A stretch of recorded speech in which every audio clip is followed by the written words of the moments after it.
And recording. This is where we cut in at some point during this conversation. It's a good show. It's a good show when I can do that. Yeah. I always start with the Muppet freeze shot. The Muppet freeze. Okay, ready? 1, 2, 3.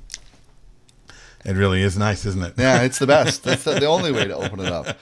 So, gosh, it's a Monday already, and the weekend, and I didn't have a show, so that meant I didn't have a show either. I was up north, down south, and I was at a cabin. I don't know where we were. It was a cabin in the woods with my family, so I pretty much ate every night and day until we passed out. Yeah, but all weekend you were saying it was a kidnapping. It kind of felt that way because there's no way in the world I could get away. But that's pretty much what we did. Is we ate until some sort of food coma came across, and then we woke up and somebody had something else cooked. So wow, that sounds like brilliant. I should have gone with you. Yeah, why? Why? No, because like just sitting around and eating all weekend just sounds like fabulous. It sounds fun, honestly. In theory, it sounds like a lot of fun until the diabetic food coma takes over, and you can't see and you can't walk and your ankles are swollen, and it's really a sad thing. Well, then I'm not thinking about doing a horror movie. I'm not doing it right. No, you're not doing it right. Clearly, that's the first thing that jumps out to me. I don't know. I'm Jason Jones. That's Bill Hermann. Hey, guys. This is the Bill and Jason show, and that sounds really fun. Our daycare does this thing where they're like, "Hey, date night." They say, "Hey," They do. Yeah, the little sign says, "Hey, date night," and then it's like, "Well, watch your kid for $35," and we're like, "Yeah." Pretty much anybody that volunteers to watch my kid, I'm like, "Yes." It's like, "Do I know you?" You're walking down the street downtown, and a homeless guy, "Hey man, for $1, I'll watch your kid for." I'm an like, hour. "Yes." It's like there he is, because I want him to have rich cultural experiences, and he's got a shopping cart. Exactly. So we went to a movie. Yes. We saw Gone Girl. Which I am so culturally out of it. I'm like, this is an amazing story. And Clay's like, well, yeah, everybody's been raving about the novel for like years. Oh, I didn't even know there was a novel. Yeah, I just heard that the movie was really amazing. This is why we're brothers. And so, anyway, I see the movie and everybody's all worried. Like, how's this movie going to be? Are they going to be true to the story? Is it going to be as great and compelling and crazy and wild? All the book people. And that's what they do. Yeah, and it really was. That's what I like about readers. Yeah, they're all about the details. And books. Right. Anyway, go ahead. Just simple stories that you hear told are much, much better. I hate books. Damn books. So this movie Gone Girl, so the premise is like this boy meets girl, boy and girl get married. No. Marriage turns to be not as great as it was in the first 2 years. Okay. Marriage starts to sour. Hate that. And now one of them appears to be dead. So is this a spoiler alert? Is what you're trying to say? No, I'm not saying spoiler alert. Don't this spoil is it. I want like, to see it. So on face value, you're like, okay, Dateline. I've seen this story a million times. Yeah. Hello, like every week, the new one. Hey, John guess what? Stossel was there already. Yeah, I mean, like violent guys just are not original. No. They aren't. They have an anger management problem, and they're all the same. Every one of them, damn human beings that are male. But this movie had so many twists and turns, unexpected from that point, that just it blew my mind, and It was creepy. It was like, imagine. Well, let me put it this way. Okay. No matter how bad your marriage is, yeah, it will seem great after seeing this movie. It's like every dark thought you've ever had about as a married man. Or dark fear that you've ever had as a married man is in this movie. You've had dark thoughts about your marriage? Oh, your wife's not in the room. Go ahead and tell me. She doesn't listen to the show. What are you talking about? Everyone has had dark thoughts. I've never had a dark thought about my beautiful marriage. It's flowers, unicorns, What's and that sound? What do I hear? What is that? Oh, that's the BS meter exploding is what that is. Yeah, something. You've never had a dark thought. Never in my life. This is just a good time to transition to our guest into something a much more interesting conversation. I am excited to talk about our next guest. He is going to be one of the presenters at Mobile Beat 2015. I've met this guy. You have met this. You've had breakfast this guy. I have. He's an enormous human being. You've broken bacon. And he's got an amazing pedigree in entertainment. A what? A pedigree. Okay, that's better. He's a game show host on the Game Show Network Live. He's worked for Nickelodeon in a variety of capacities. He worked as a mobile DJ for 15 years, bringing that talent from the stage to mobile DJing. Because working in Hollywood and the television world just didn't seem glamorous enough. No, he had to really to do a true study of the character of what it is to being a DJ, he had to actually like get into that world and put on our clothes and and find out what that was like. In front of a room full of people eating chicken and say, you know something, I'm a star. You may have seen me on TV, is how he may have opened all of his weddings. But it's our pleasure to bring to the show now Josh Yawn. Josh, welcome to the show. Oh, thank you for such a wonderful opening. You're very welcome. Well, we worked on it all morning. My first question is, when you introduce yourself as Josh Yawn, does it always elicit someone yawning? And my first question, Bill, is: have we met? Well, because I don't remember. Gosh, I mean, I'm such a apparent big star, and I am with people eating chicken, and I just don't remember all these things. And no. I'm a Of course, we man. have hung out. We have hung out many times, and no, my last name is terrible for show business, and I absolutely freely admit that. But it's something that for some reason people remember, for whether it's a good thing or a bad thing. For whatever reason, they remember Yawn. So, so you don't say. I think your next game show should be called "Go Ahead, Bore Me." My name is Yawn. You'll love me. So Josh, you grew up in Southeast Texas, but you escaped that accent. How did that happen? Lots of work. Yeah. It's funny. I'm from a small-ish town in Southeast Texas. In fact, that's where I'm sitting right now. And, my parents are from even smaller towns, like towns where if you go through in like 5 minutes, you miss them kind of things. And so, you go to like Christmas and Thanksgiving and things like that. And suddenly like the accent starts slowly coming back and you're saying things like y'all and, things like that. And you're just interacting with your family and you don't realize that you're talking like you're from Texas.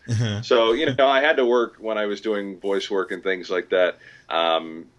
Pretty hard to be able to lose it, but it comes back as easy as it's gone. Well, I'm coming from a small town. How did you get into the entertainment business? I mean, small town, there's no place to be in the entertainment business in a small town usually. Except for the bar. And did you make a decision that that's what you wanted to do, or did you fall into it? Did you go to the city and be discovered with your suitcase coming off the bus by the William Morris Oh, what agency? a great image that is. Anything like that? I mean, how did it work for you? Yeah, well, it's funny. I was 9 years old, and I decided that I wanted to be on the radio, and I had this obsession with listening to the radio. And so I would listen to these like countdown shows and things like that, and I would call the DJs and ask to be put on the air to introduce a song. So I was like 9 years old, and I'd be saying like song number 7 on the top, 9 at 9 is like Boombastic by Shaggy.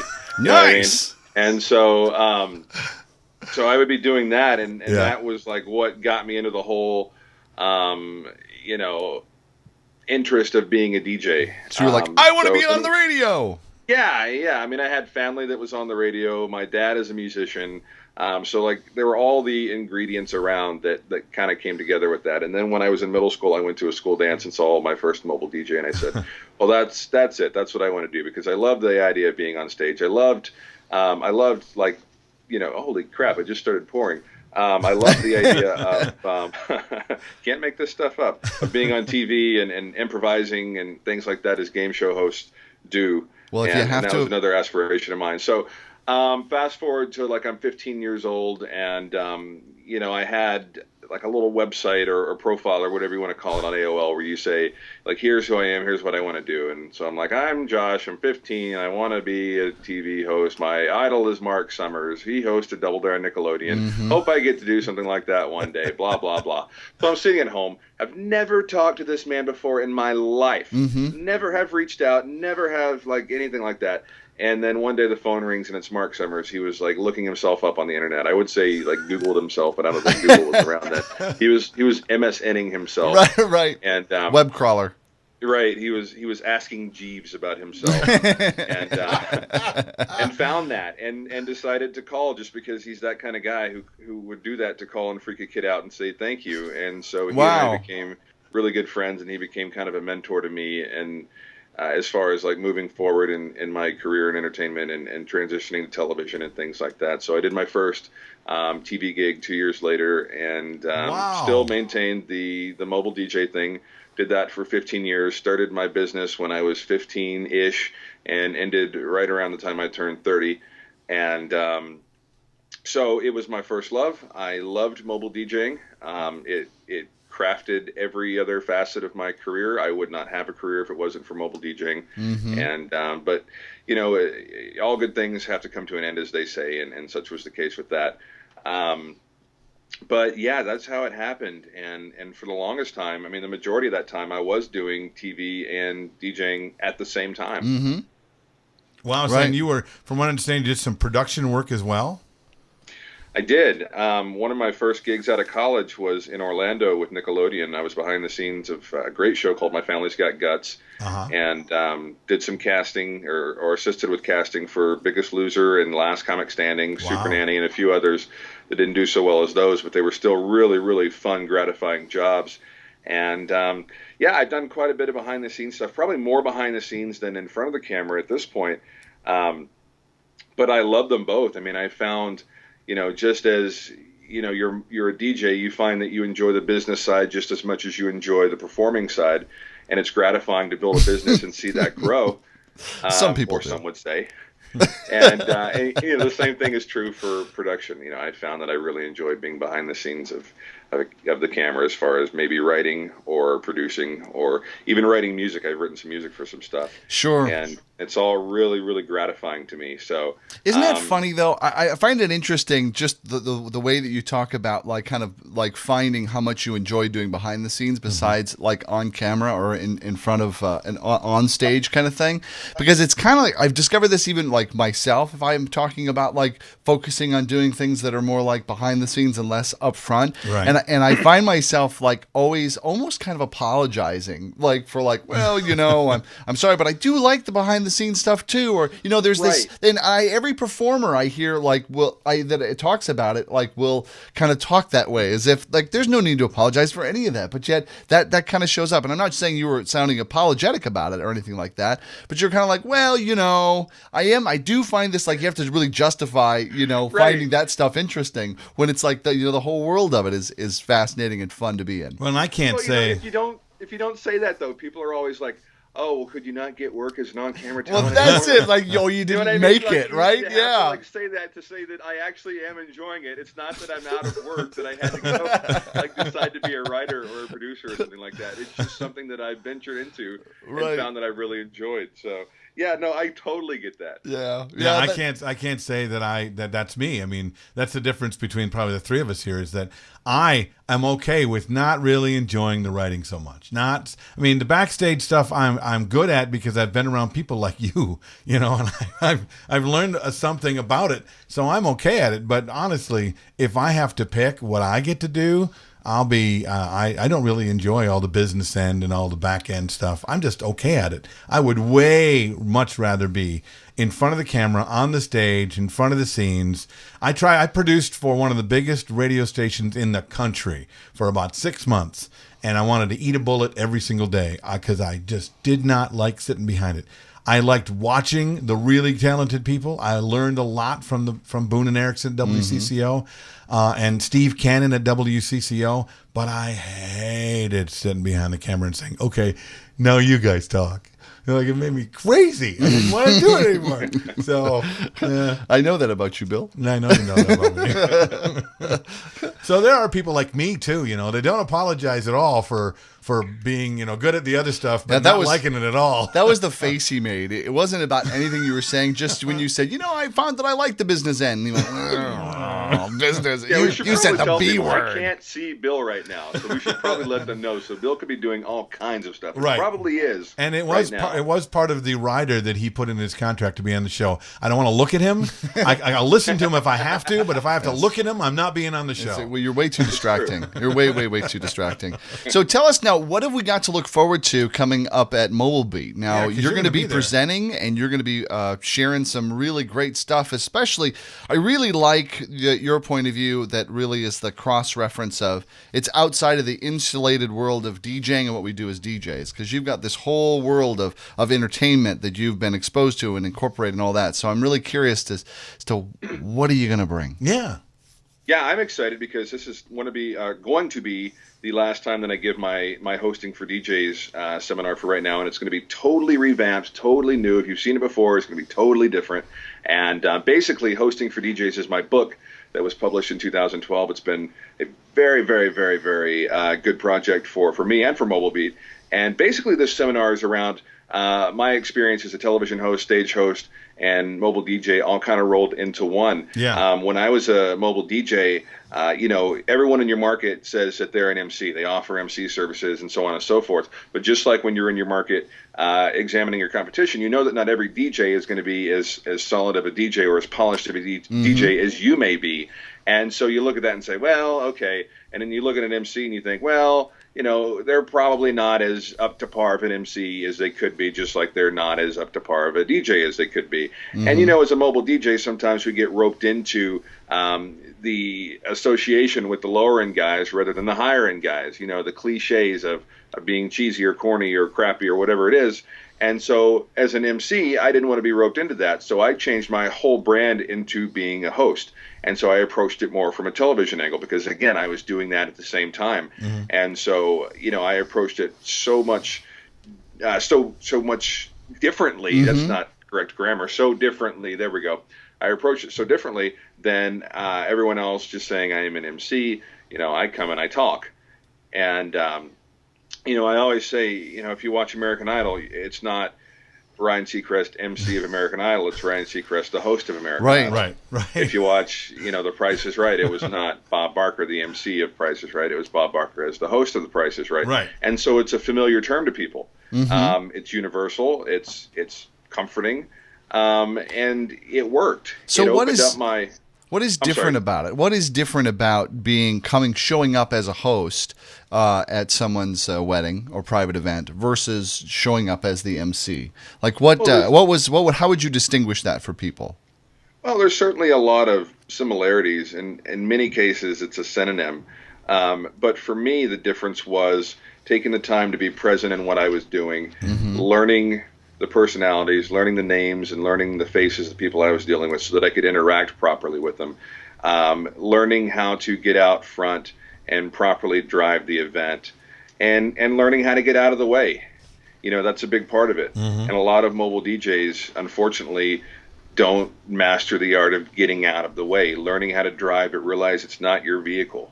Right. Yeah. And so those things were the things that I pulled from television and applied to my mobile DJ hosting that really made the difference for me.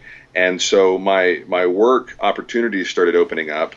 I was doing Game Show Network while I was still a mobile DJ. I mean, I came home from LA and went straight to a wedding, and so it was all happening at the same time. And, the opportunities started coming and my work expanded and that's kind of how it all happened. So I completely attribute, things like that to the rebrand of my business and myself as a host versus an MC, just because, like the term DJ or mobile DJ or whatever, it gets lost in sort of that association where everyone has experienced that bad DJ or that bad MC, and so I didn't want that, and it worked. And I'm very thankful for that. Well, did you ever have to run? Did you ever run into the other thing where it was people think about DJs a certain way, and very often it's DJs are bad. Did they ever stick that same kind of thing on the word of game show host? No, and to be quite honest, I never even used that as a descriptive term for myself. I get that, but I mean, because you were doing that, did anybody ever say, "Oh, but we don't want it really game show hosty"? Or, I can see where some people might go there, even though you and I get that there's a skill level there that gets people attracted to television in itself. And then the cartoony part of DJ is, "Hey, how you doing?" And the cartoony side of game show host is, "Hey, how you doing?" Right. No, it's totally true. You're totally right. I somehow managed to escape that. I don't know if it's because I'm from a relatively small town or if it's because I was not on GSN for that long. I was filling in, and I wasn't doing Family Knows Best yet, so I didn't have that association. Right. So I don't know. Maybe it was a combination of all of those things, but I never really had an issue with that. Did you make it a part of your marketing at all? Very little. Okay. I tried. there was a point in time when I tried to really sell it as like, hire Josh Yawn, the guy from Game Show Network. Yeah, the TV guy. Or something like that. It just didn't work. No one, one thing didn't really lend itself to the other in that respect. Were you running? It was sort of like, all right, you're in Southeast Texas and you were on the Game Show Network and sell me some land in, Arizona now. And that just sounds like total crap. See, now that's exactly what I'm talking about. Is people's. It's that regular thing that you do as an entertainer, whether it be an actor or a DJ or a game show host or a guy who hosts the news. People have that immediate idea of what that is, and very often in entertainment, the first place they go is, well, I saw a bad one, and I saw a bad one, and I saw a bad one, and I saw a bad one. So, regardless of where you are, you're in that place of being able to come. You have to come to your clients as who you are as a professional, excellent performer first. And because of all these skills I have, I also was in major television, network television, and I've done these wonderful weddings so that they don't, because I've showed people introductions, and before I show it to them, I tell them a little bit about it. They go, kind of like the game show thing, and they make a face, and I'm like, well, no, I could see where you'd go there, and all of a sudden think that maybe that might be weird, but that's not. And then you have to show up in a different way than what's in their head. And what's in their head is almost always, I don't know, which is weird. Well, and I think a lot of it has to do with there are not very many that have experienced working with people who have serious skills in hosting, emceeing, speaking, conveying, connecting, doing all those things that are advanced skills. There aren't very many. There's just very, very few. So it's kind of like, am I going to believe that that's what you're going to bring? Yeah, that's exactly right. And it was a foreign thing for someone to hear, especially in a small market. And so ultimately, it just came down to, as it would with any mobile DJ, selling that you can do the job. Mm-hmm. And so it's sort of like, I always tell this story. I went to college and I got a degree in broadcasting. I'm a communications major. No one has ever asked to see that degree in all the time I've been working in television. I know, isn't that weird? And so it's like you want to go ask for your money back. It's like, Right. But it's like all anyone cares about is that you can do the job. Right. So similarly, to translate that to the DJ thing, no one cared that I had done the Game Show Network thing or that I had worked for Nickelodeon or anything like that. All they cared about was that I could do the job. And certainly those skills lent themselves to me being able to do the job, but they Hello, Cat. Never actually fit the branding per se. Okay, and one last question before we let go, because I know we're long. I'm getting the wrap-up signal from Jason, but you are a part of Mobile Beat Las Vegas. You're part of it in a lot of ways, and in fact, helping us with a lot of the things behind the scenes, the creative and all that. And I'd like to ask you, of all the things that are happening so far and what's been planned so far, what are you the most excited about? What I'm most excited about right now, and it changes from day to day because we're always throwing these really cool things out there. Pendulette is certainly something to get excited about. Mark Farrell is certainly something to get excited about. Gary Shapiro is something to get excited about. That guy is going to be really cool to hear speak. But what I'm excited about at the moment is the Night of Legends, or the Evening with Legends party that we're going to be doing. And that's going to be 2 legendary musical artists. And these are the artists that have the songs that fill DJs' floors every week. And we're going to be announcing them very soon, and I guarantee it's going to be a party that's going to be like none other that's ever been done at a DJ gathering before, and it's going to be incredible.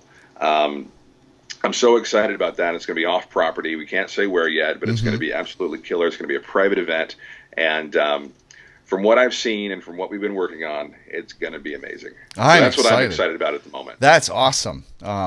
Anything else?